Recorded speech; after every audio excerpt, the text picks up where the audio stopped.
it seemed to dawn on my psychology as these stories came in that these had to be some kind of programmed mechanism that had no emotional base whatsoever, that they were some robotic type of entity.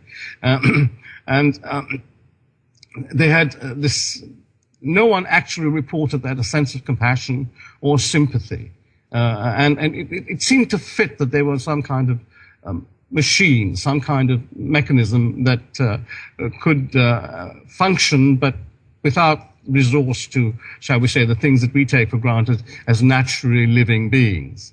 So these qualities are the kind of, these compassion, feeling, a good sense, a goodly sense, a smile, humor, all of that kind of thing, never reported at all in any of the abduction stories, you see. And so that kind of decided me to look at them and accept them for the fact that they might be some kind of design for moving through space-time. And of course, the thing that actually decided it for me was the fact that if they were to arrive, shall we say, a planet like the Earth, you'd have to get past the Einstein ceiling of the speed of light.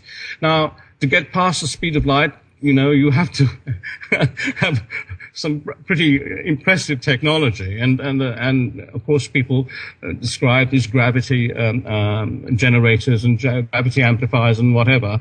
And if you do that and you're traveling in that kind of mechanism in order to pass, to get through these vast distances, whether they be through what they call wormholes or whatever, it's still a pretty fast mechanism. And when they arrive at a planet, that's when the problem starts of deceleration.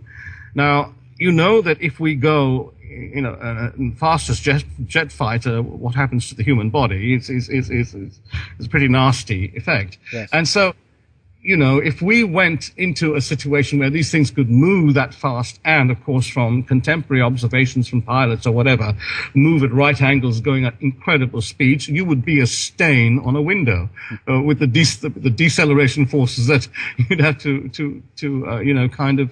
take on. And of course that led me to have a look at what design they might actually have.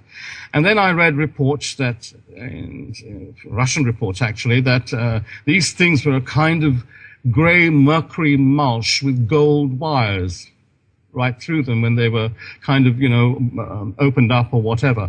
And I thought, that would be an ideal mechanism for space travel where you wouldn't actually, if you were a biological being with soft tissue, be a stain on the inside of your ship or whatever. That these things may well be designed to actually take these massive forces, and mercury would be an ideal mechanism for that as a metal, as a liquid metal, as you know, at room temperature. And so putting all these factors together, I began to look more and more at the fact that these might be bio-robotic types of thing, or entity. I don't like to call them a thing because I don't know anything about them in real detail terms. But if they are, that they are a mechanism is the best way of describing it, and that these things will then have to be looked at in a completely different psychomotivational paradigm. One has to then change one's entire outlook about this and say, now, why would such a thing come to the Earth, and what is it all about, Absolutely. That's how the etiology again kind of comes down. As I say, it's point by point by point. There were no quick conclusions. There was careful study over years and so forth. Yeah. And that then built into this picture. But to you then, what it implies at least at this point is that they do come from outside of our solar system, because there have been these theories that there actually are, even from Mars or a previous civilization that someone has lived on underground, and various theories, obviously. But at this point, you believe that they're from outside of our solar system. Is that correct? Absolutely. I was just giving you the story of what kind of beings they might be, as to where they came from, and all the rest of that. One had to work a lot more evidence into it and try and build up some kind of story or some kind of theory to back all these bits of information up. And that's what I spent a lot of years doing, trying to see which is the best way to interpret this evidence and put forward my kind of take on it, And of course, I'm not claiming I'm right about it, but I have to say that as far as I can tell with the affirmations that I have been able to find, at the moment I'm quite happy with what the kind of schematic that I've begun to understand about this entire phenomenon and the people that are invested in it, like the Greys, the things, the people, the entity called the Greys, in fact.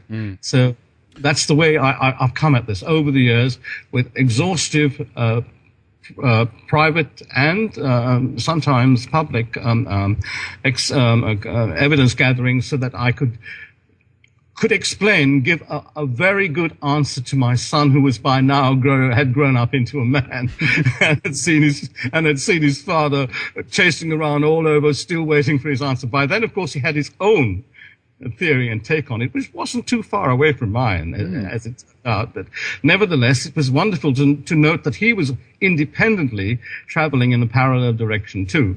And I think he was trying to overturn my theory, as I was trying to give him one from scratch, if you see what I'm trying to say. Right. As it happened, happily, the two of us in the end coincided in what we had to think about this whole business. And writing books came quite simply as a way of trying to catalog the huge amount of information that I got that actually didn't quite deal so much with the Greys as such, but the consequences, if you like, of this kind of principle of an extraterrestrial mechanism that is that powerful, interfering in the ways and means of our species. And that, in terms of the human quotient, if you like, was what interested me more as in terms of behavior and in terms of our predicament. And that's how I came to the conclusions I've come. Actually, I've written 3 books. The third one's already done, but that won't be published till the second one has been, and all that business goes on with it and so on. So It took me 3 books to put all the information I got completely to my satisfaction, if you like. There you go. Very interesting. And have you then, would you say that you primarily have focused on various abduction reports and source material, or do you rely on other researchers' works as well, and some of their theories and conclusions, or how do you go about researching this? Absolutely. I have a very, don't misunderstand the word, I have a very Catholic sense about these things, meaning universal. The word Catholic meaning universal sense of getting as much information from as many sources as possible, pro and con, and having, and obviously studying it, because it's no good to sell yourself a bill of goods, because you really learn nothing, and you stay still, you stay where you are, you stay with your prejudices and so on. So it took a lot of kind of personal emancipation too, it was a kind of catharsis occurring within me as I uncovered all these various things, if you see what I mean, you know? Absolutely, yes. So Nigel, why don't we talk a little bit about the function of the Greys as well, that their job, if we stick to your theory and your line here, then that they are indeed robotic forms of or entities, then they're probably doing the bidding of their masters, as it were. They have some kind of job or function to perform. Maybe you can tell us a little bit about that and what you think that is. Okay, Henrik. Now, the behavior of the Greys, as we can catalogue them with the best evidence, and a lot of this is anecdotal, as I say, comes from regression and hypnotic relation, dissertations from people. The behavior of the Greys suggests the complete kind of lack of conscience as we know such a thing to be. They will have to simply be following a set of preset instructions, kind of that have been programmed into them, kind of instructions within a dead-legged program to preserve and look after interests of both themselves and those who might have created them, and whatever that took. So I believe the Greys are kind of similar to the probes we sent out to planets that we ourselves cannot visit, but gather information remotely. There are kind of 2 different scenarios, I think, that present themselves here. The first is they come from civilizations at other locations in the universe that might be similar to ours, but with hugely advanced technologies that might have created them.